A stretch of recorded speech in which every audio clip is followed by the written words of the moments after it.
A las 8:30 es la procesión después de la corrida de toros. ¿Vais a seguir a la Virgen? Y esta noche gran mascletá. Castillo de fuegos artificiales. 75 años no es virgen, eso ya es machucha ya.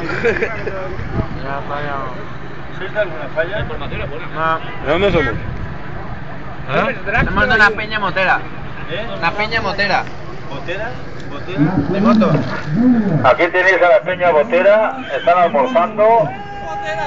Vienen de Valencia a ver si tiraban los patos, pero los patos no los han tirado. Nos han hecho un bocadillo de pato. Ellos que venían a hacerse el bocadillo de pato, han tenido que comprarse un bocadillo de tortilla. Ay, gracias. El nombre de la peña, delante de la Jun. Bueno, pues nada, me voy a ver si han hecho algo, si no... No me pagan. Fernando.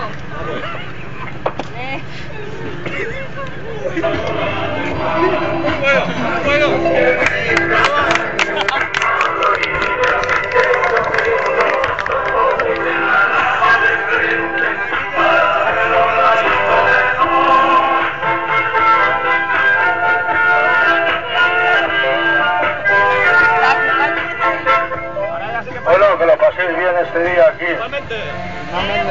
Si alguien se mete con vosotros, decírmelo que voy a poner.